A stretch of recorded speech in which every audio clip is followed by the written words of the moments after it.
Why was everyone staring at her like she didn't belong there? The heat pressed down on the parade grounds, heavy and unforgiving, but she stood unmoving near the edge of the crowd, hands folded around a small purse that had seen better decades. To anyone passing by, she looked like exactly what she was supposed to be, a grandmother: soft cardigan, sensible shoes, hair pulled back neatly, as if order itself lived in the way she presented herself. No one paid her much attention at first, and that suited her just fine. She had learned long ago that the safest place was usually the one where no one was really looking. But still eyes lingered, a little too long, a little too often. She felt it before she saw it, the shift in the air, the quiet tightening of curiosity into suspicion. A security check that lasted too long. A young Marine's gaze drifting down her arm where the sleeve had slipped just enough. Ink, faded but unmistakable. A wolf, a blade, a date that didn't fit. "Ma'am," the Marine said carefully, as if choosing the wrong word might crack something open. "Why are you here?" She lifted her eyes to meet his, calm, clear, unflinching. "My grandson is graduating." The answer should have been the end of it. It usually was. But this time it was. Because once people start asking the wrong questions, they rarely know how to stop. She waited while radios crackled and voices hardened. Waited as strangers whispered words like fake and liar and stolen valor, not knowing those words had been thrown at her in darker places by men who carried rifles instead of phones. She didn't defend herself, didn't explain. She had signed too many papers, buried too many truths to start unraveling them now. Inside, though, something old stirred. Not fear, not anger. Memory. She remembered jungles that breathed, nights that never truly went dark, orders that came without context and consequences that came without mercy. She remembered learning how to stand perfectly still while the world decided whether she was allowed to exist. And now here she was again, standing quietly, waiting. But there was something she hadn't told them. Not yet. Why did the older man in the crowd suddenly go pale when he saw her arm? He hadn't meant to intervene. He really hadn't. He'd come to watch his niece graduate, to clap politely, to leave without stirring ghosts.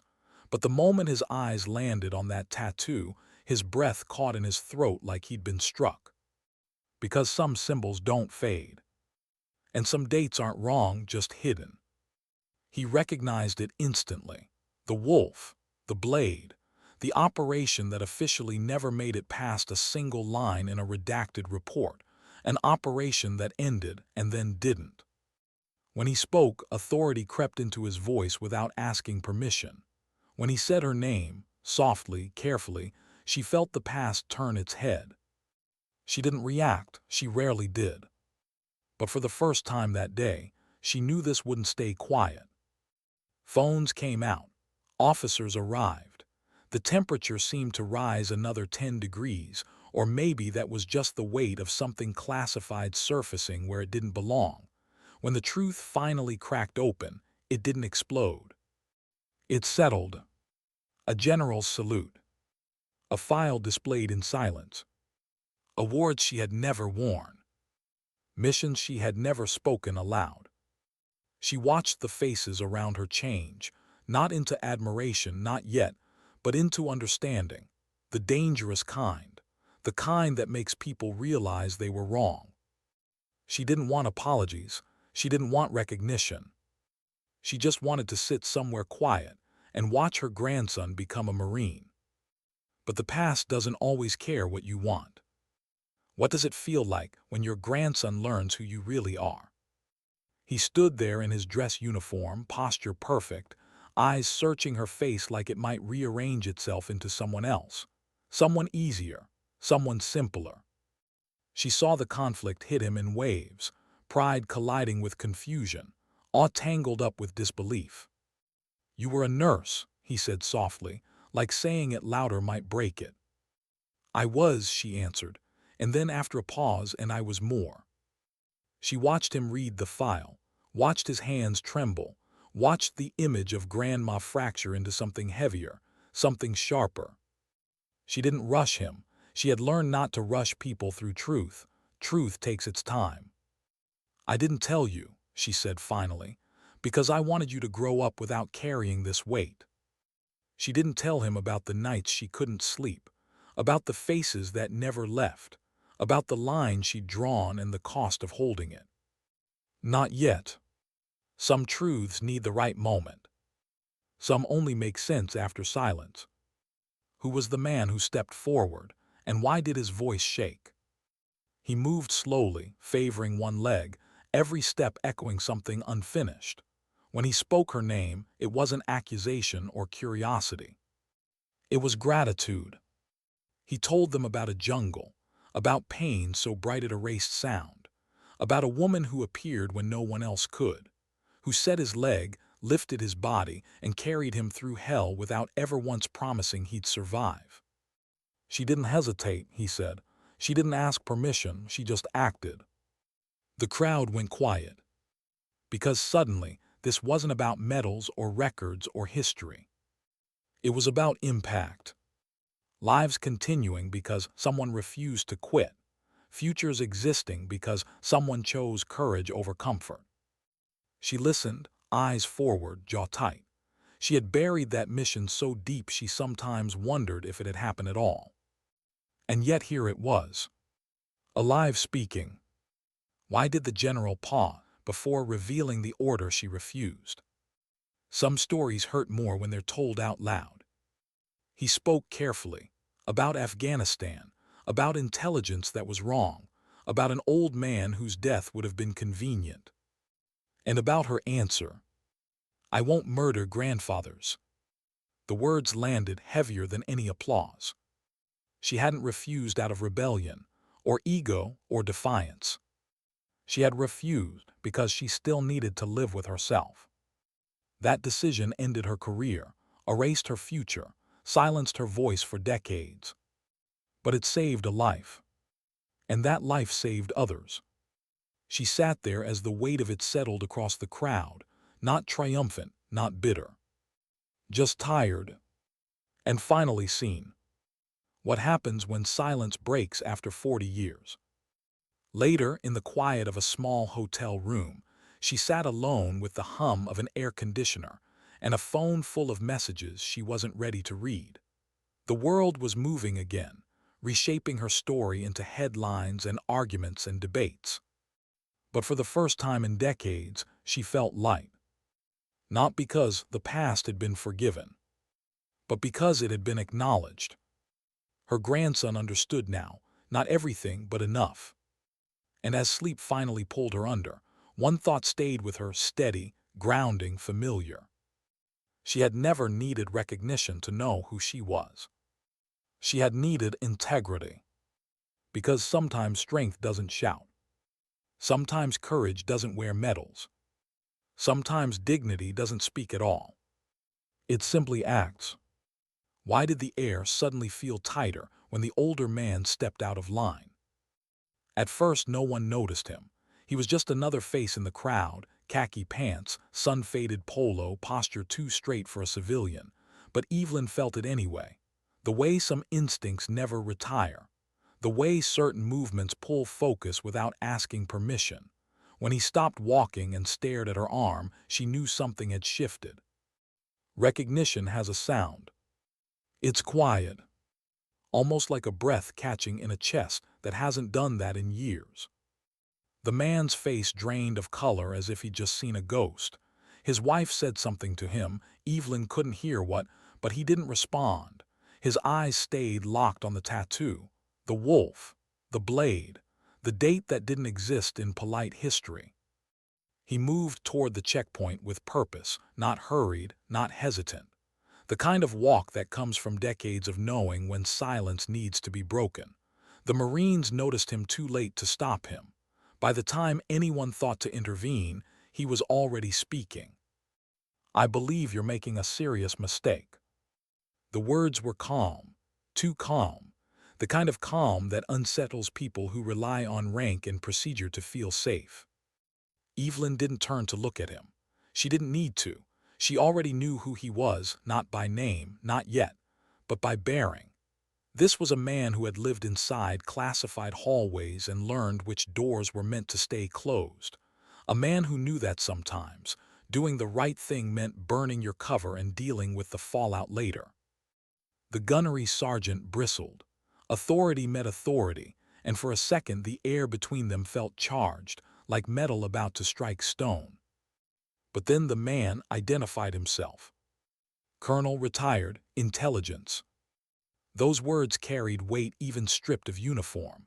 Evelyn felt the crowd behind her lean in, curiosity rippling outward. Phones rose a little higher. Whispers sharpened. She closed her eyes for half a second.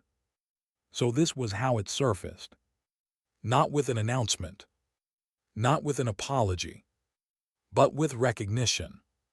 The colonel spoke about files, about operations that officially ended and then quietly continued, about how history sometimes lies by omission and how dates get altered not because they're wrong, but because they're inconvenient.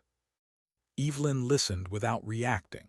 She had spent most of her adult life learning how to be invisible when people spoke about her work, listening to others frame it in safer language, watching words like collateral and necessary soften things that should never be soft.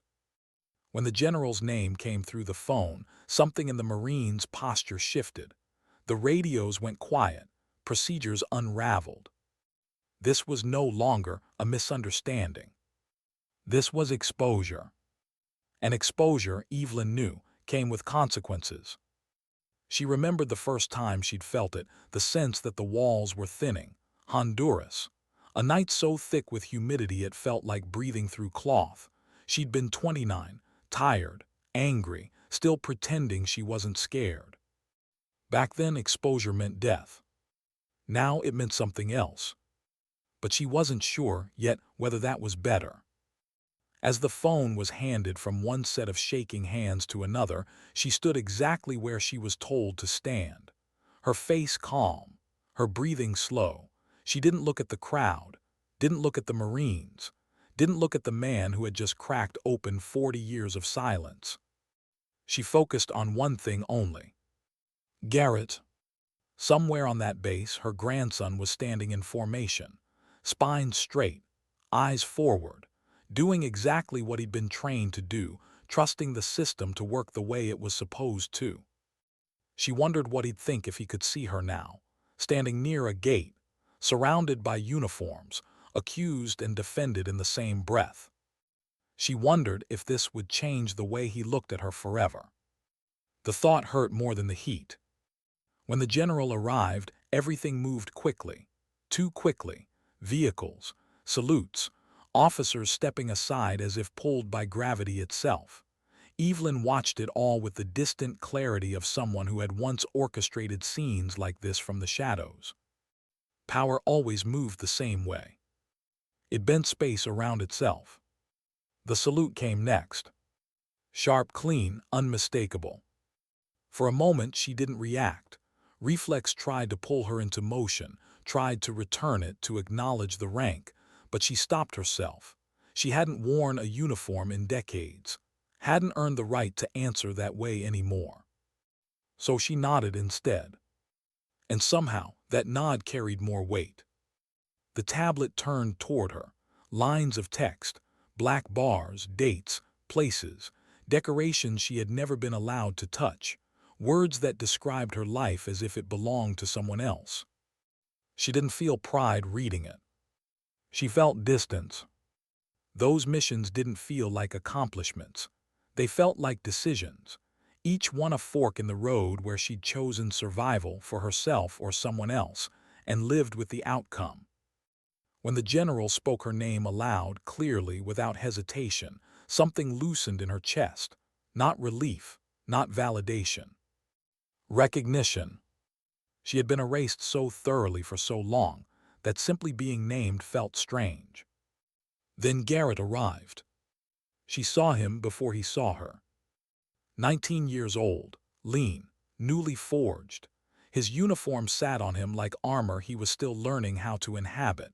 His eyes searched the scene, sharp with worry, already bracing for bad news. When he saw her standing there, unhurt, composed, his shoulders dropped just a fraction. "Grandma." The word cut through everything. She smiled at him, a real one, the kind she reserved for him alone. "I'm fine, honey." He didn't look convinced. His gaze flicked to the officers, the tablet, the faces around them that carried too much seriousness for a graduation day. When the general began explaining, Evelyn watched Garrett's expression change line by line. Confusion first, then disbelief, then something deeper, something heavier. She didn't interrupt. She let the truth land where it landed. When he took the tablet from the general, his hands trembled. He tried to hide it, failed. She recognized the effort. She'd done it herself more times than she could count. "This says," his voice cracked. He stopped, started again. "This says you weren't just a nurse." "No," she said gently, "I was." "You were there," he looked up at her, "in combat." "Yes." "How long?" "Long enough." That answer hurt him, she could see it. He wanted numbers, timelines, something solid to hold on to. She gave him silence instead. Because this wasn't about information. It was about identity. Everything he thought he knew about her was rearranging itself. The woman who packed his lunches, who showed up to every school event, who never raised her voice. That woman hadn't disappeared. She'd just been layered. "Why didn't you tell me?" he asked quietly. She hesitated. Because there were many answers, legal ones, emotional ones, protective ones. But the truth was simpler. "Because I didn't want you to carry it." He swallowed hard, looked down at the tablet again, then back at her. "I don't know how to feel." "That's okay," she said. "You don't have to know yet." The general cleared his throat, spoke about timing, about ceremony delays, about escorts and seating. Evelyn barely heard him. She was watching Garrett straighten his shoulders, watching training take over where emotion threatened to spill, watching him choose discipline in the middle of confusion. She felt a quiet pride bloom in her chest. Not because of what she had done, but because of what he was becoming. As they prepared to move, the colonel stepped closer, his voice low, respectful. "They declassified it 3 weeks ago," he said. "It was always going to come out." Evelyn met his eyes for the first time. "Then why now?" she asked. He hesitated, because the world finally caught up. She almost smiled. The vehicles waited, the ceremony waited, history held its breath. And Evelyn Blackwood, grandmother operative ghost, took one slow breath of her own. She had survived jungles, wars, silence. Whatever came next, she would survive this too. Because strength, she had learned, isn't about being seen. It's about standing still long enough for the truth to find you. Why did the parade deck suddenly feel like the quietest place she'd ever known? The moment Evelyn stepped onto the reviewing stand, the noise of the bass seemed to fade. Commands echoed in the distance. Boots struck pavement in perfect rhythm. Hundreds of voices moved as one, but inside her chest everything went still. Too still. The kind of stillness that comes right before memory decides it's done waiting. She took her seat slowly, hands resting in her lap, eyes fixed on the open stretch of asphalt where recruits stood in formation. Among them, somewhere in the grid of identical uniforms, was Garrett. She could spot him without trying. She always could. Not because he stood out, but because she knew the way he held himself when he was nervous. The slightest tightening of the jaw. The way his shoulders squared just a bit too hard. She wondered what was going through his mind now. A few hours ago, she had been a grandmother standing at a gate. Now she was sitting among generals, her past laid bare in fragments and redactions. The shift was disorienting, not because of the attention, but because she hadn't prepared for this part. She had prepared for danger, for loss, for silence. She had not prepared for being seen. The general leaned toward her, saying something about seating arrangements, about delaying the ceremony just long enough to ensure things were handled properly. She nodded, barely listening. Her eyes stayed on the recruits. Seeing them like this always did something to her. The sameness, the discipline, the youth wrapped in confidence they hadn't yet earned but would soon be forced to. She remembered standing like that once. Different uniform, different oath, same belief that the structure would hold. Sometimes it did. Sometimes it didn't. Her thoughts drifted back without warning. El Salvador, 1984. She hadn't meant to think about it. Those memories usually stayed locked unless she went looking for them. But the sight of so many young faces standing on the edge of something permanent loosened the latch. The sound came first, rotors too low, too late. The impact had thrown her hard enough to steal her breath. She remembered dirt in her mouth, the smell of fuel, fire licking at the edge of her vision, and then the screaming, not hers. She had found him pinned near the wreckage, leg twisted at an angle that made her stomach drop. He couldn't have been more than 19, younger than Garrett was now. He had looked at her with panic wide in his eyes and said, "Please don't leave me." She hadn't planned to carry him, hadn't known if she even could. She'd just known she wasn't going to walk away. The memory faded as a voice pulled her back. "Mrs. Blackwood." She turned. The general's expression had softened. "There's someone here who recognizes you." Her first instinct was refusal, a clean, automatic no. Recognition was dangerous. Recognition led to questions. Questions led to stories she wasn't ready to tell. But then he said the name. Isaac Drummond. The past slammed into her with physical force. For a moment she couldn't breathe. She hadn't heard that name spoken aloud in decades. Hadn't allowed herself to. Names were anchors. They pulled things back to the surface that were easier left submerged. She swallowed once, slowly. "Let him come," she said. When he appeared at the edge of the reviewing stand, she barely recognized him. Time had done its work. The boy was gone. In his place stood a man, broader, steadier, carrying himself with the confidence of someone who had survived what was supposed to kill him. But the limp was still there. She noticed it immediately.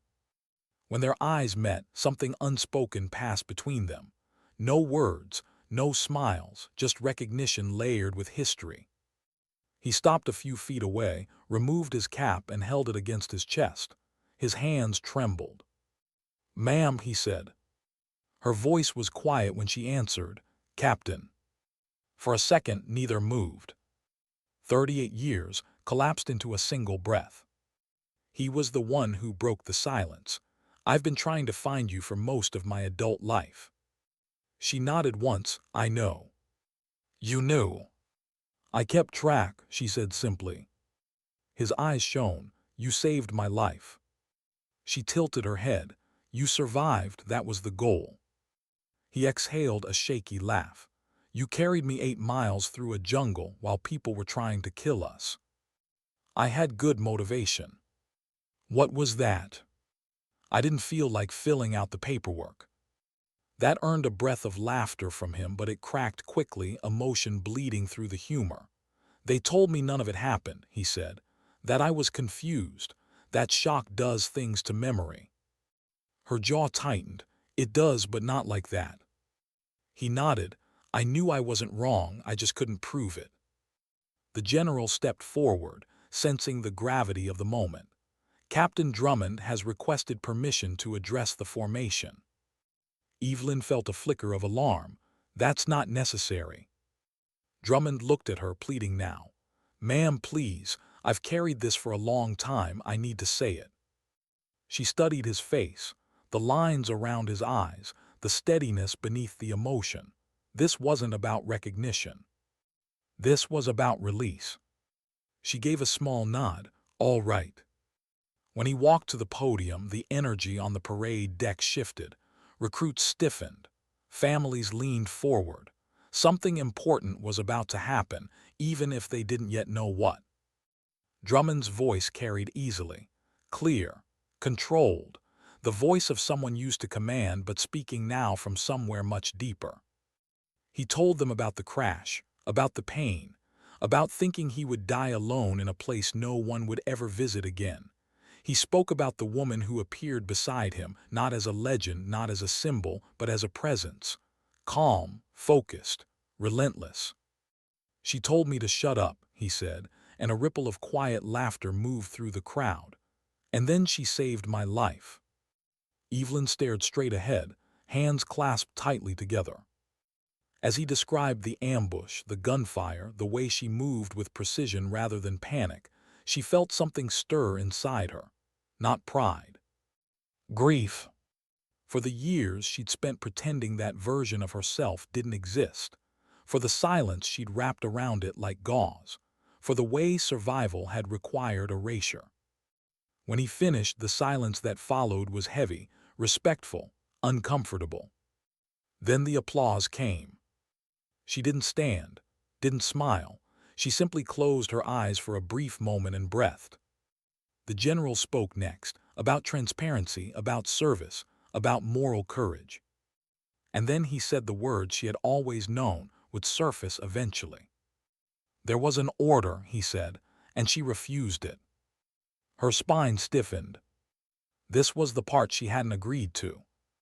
He spoke about Afghanistan, about intelligence failures, about an old man with no weapon and too many grandchildren. As the general read her words aloud, words she had spoken once in a room that smelled like dust and fear, Evelyn felt the weight of that decision settle back onto her shoulders. I won't murder grandfathers. The crowd was silent. Garrett stood in formation, heart pounding, hearing something about his grandmother he had never imagined. Not violence, not secrecy. Principle. When the general apologized on behalf of a system that had discarded her, Evelyn felt a strange emptiness.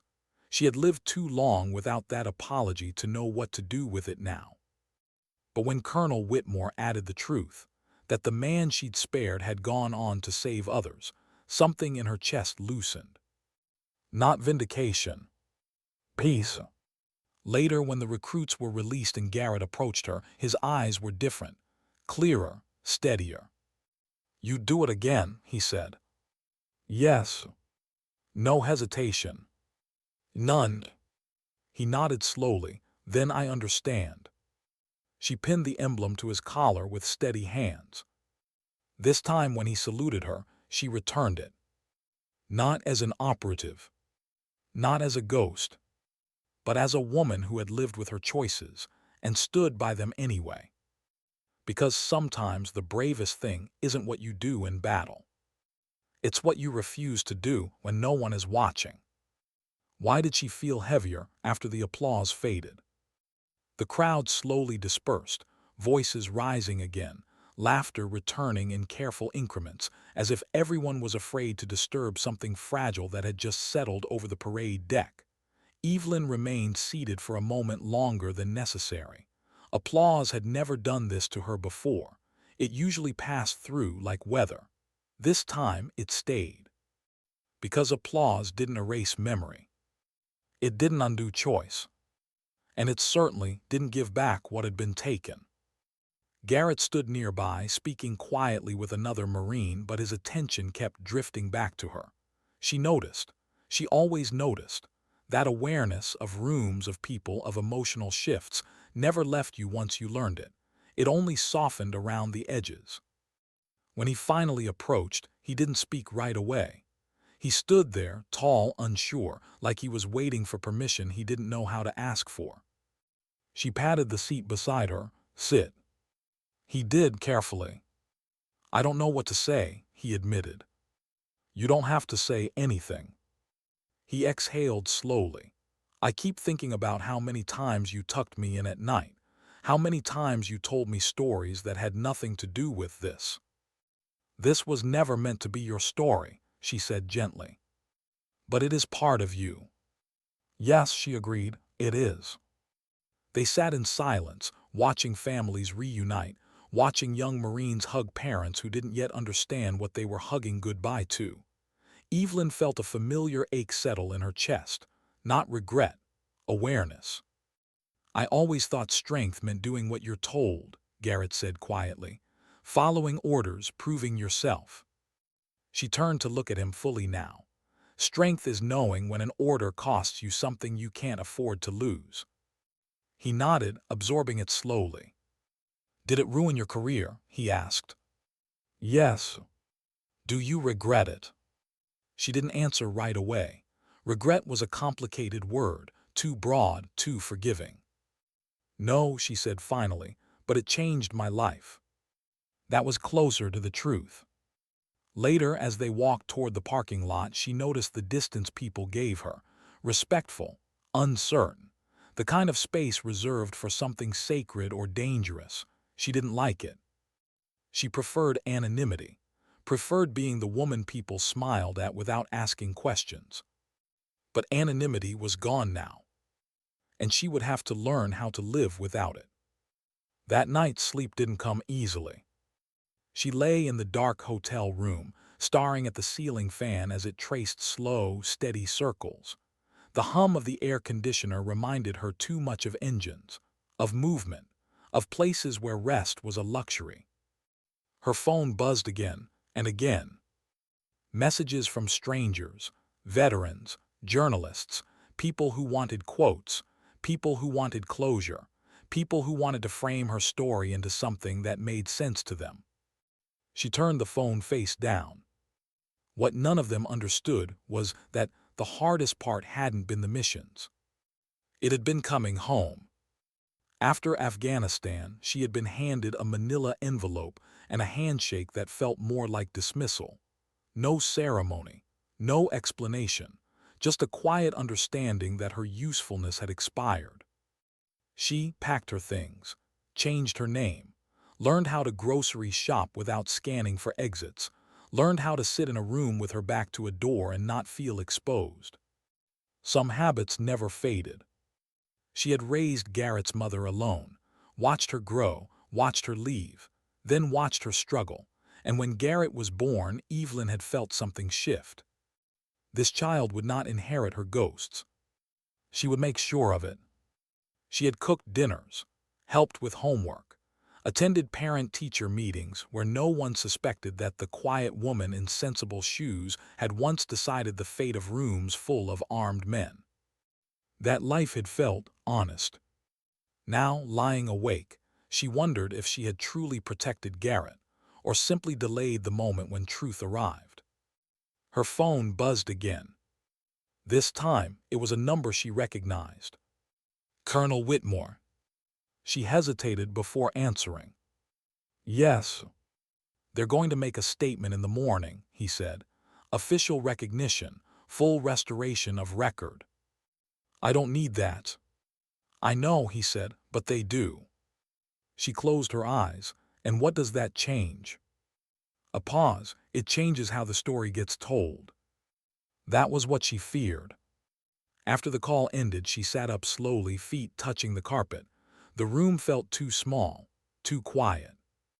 She thought of the man in Afghanistan, the grandfather, his weathered face, his shaking hands, the way he had looked at her not with fear but confusion. She wondered if he was still alive. She wondered if he ever knew how close he'd come to being erased for convenience. Those thoughts followed her into sleep.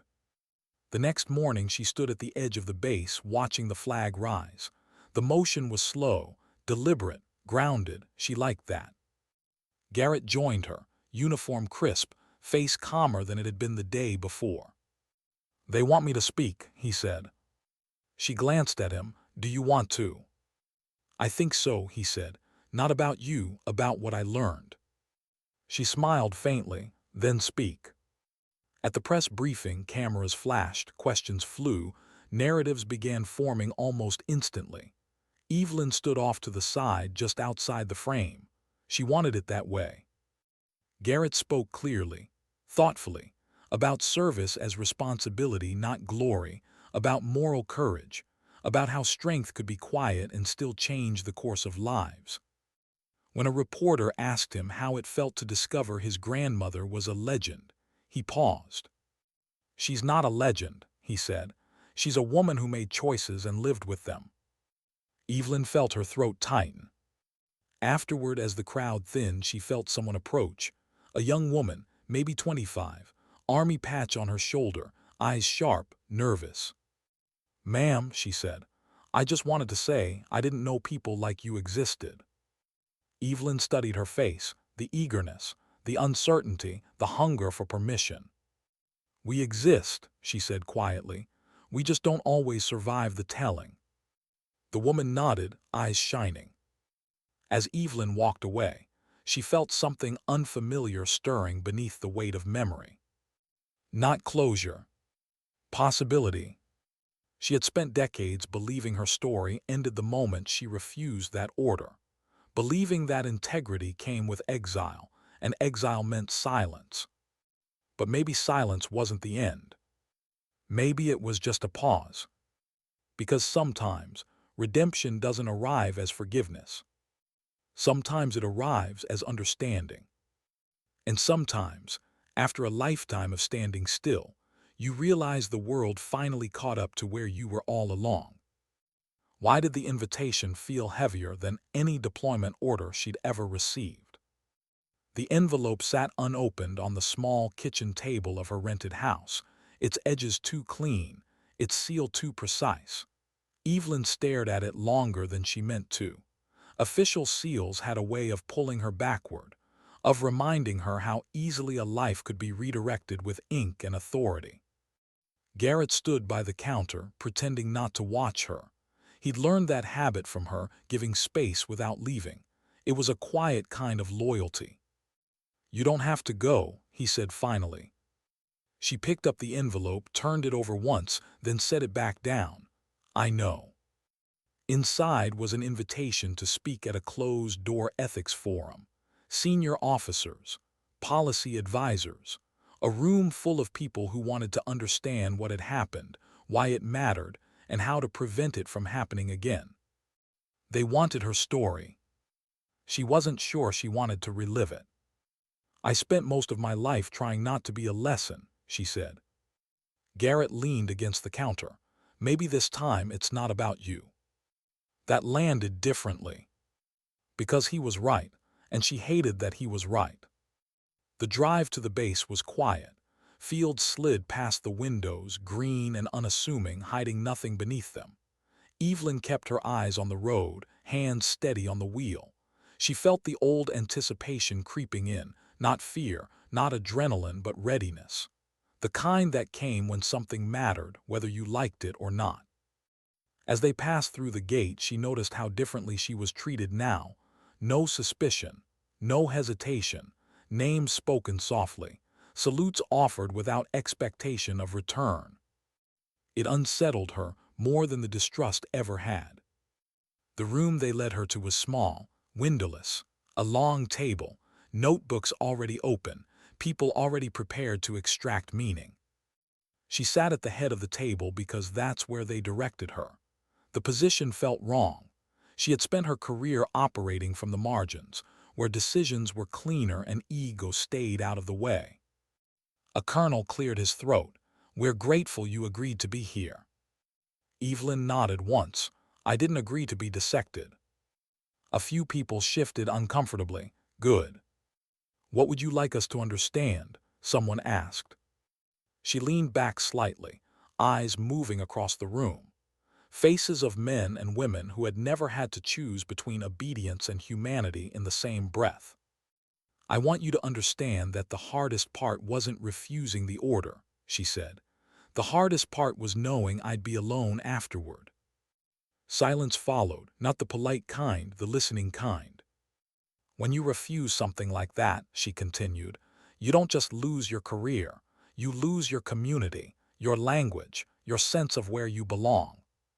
She didn't raise her voice, didn't dramatize, she didn't need to.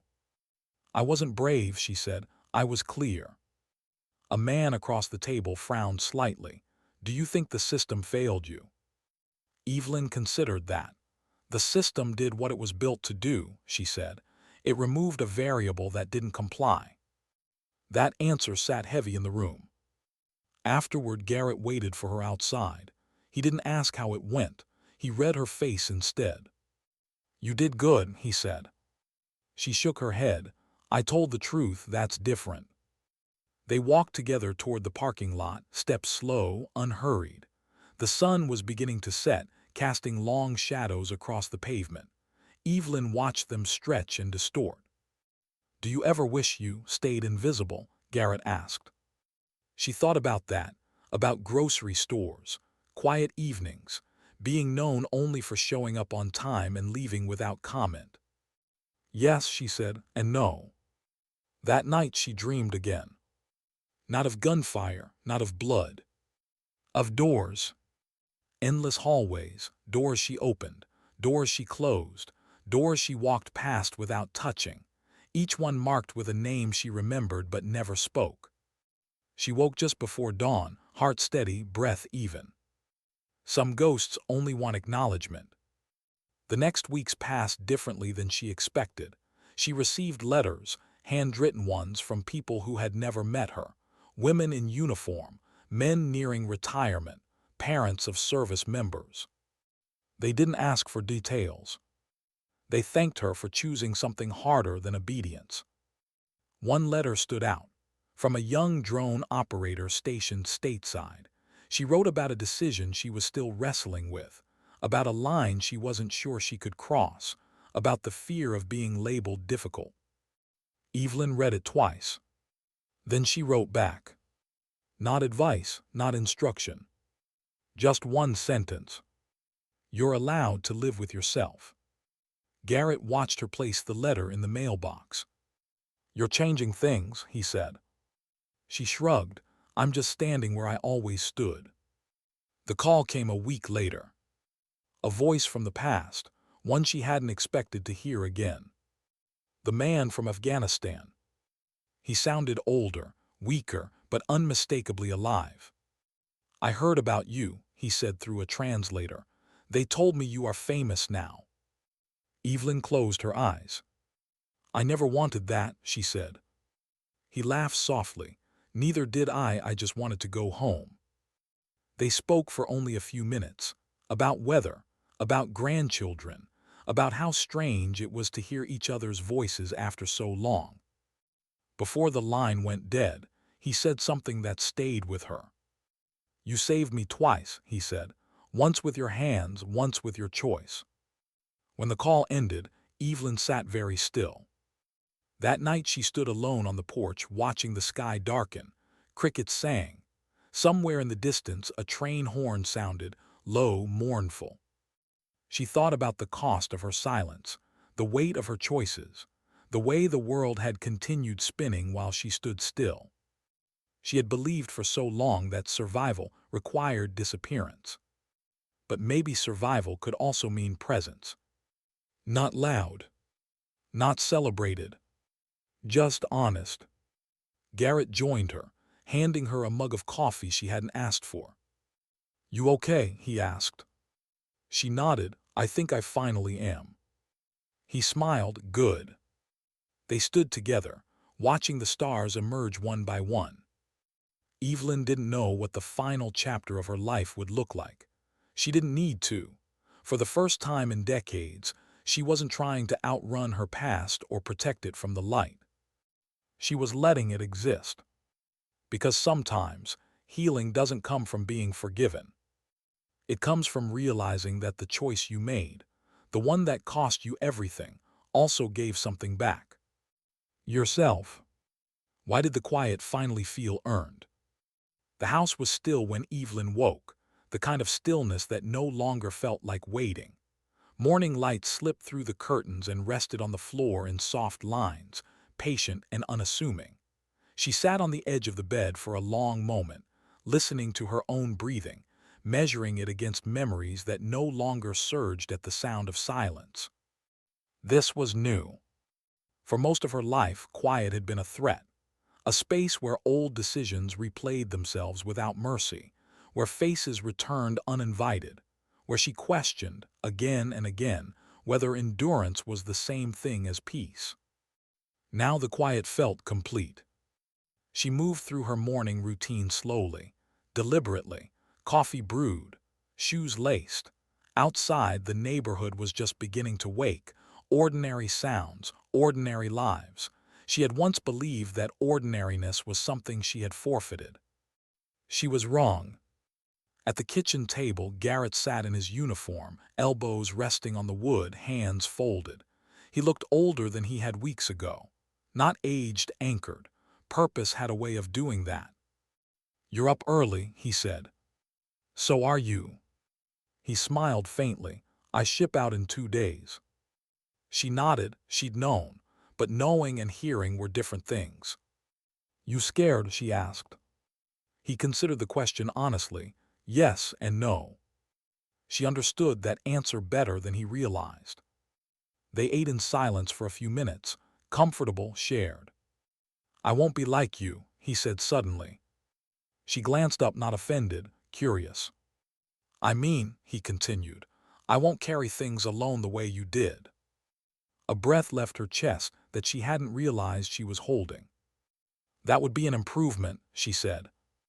He hesitated, "but I will carry what matters." She reached across the table and squeezed his hand once, firm, grounding. "Then you'll be fine."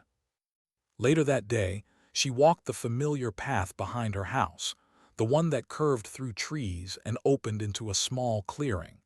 She'd taken that walk countless times, using it as a way to keep moving when stillness felt dangerous. Today she stopped in the clearing. The sun filtered through the leaves, dappling the ground. The air smelled of pine and damp earth. She closed her eyes and let herself feel it, fully, without scanning for threat, without bracing for impact. She thought about the girl she had been, the woman she had become, the lives she had touched, both directly and by refusal.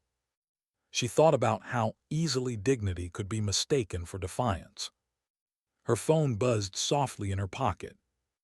A message from the young soldier she'd spoken to weeks earlier. "I chose not to press the button. I don't know what happens next, but I can sleep." Evelyn stared at the screen for a long moment.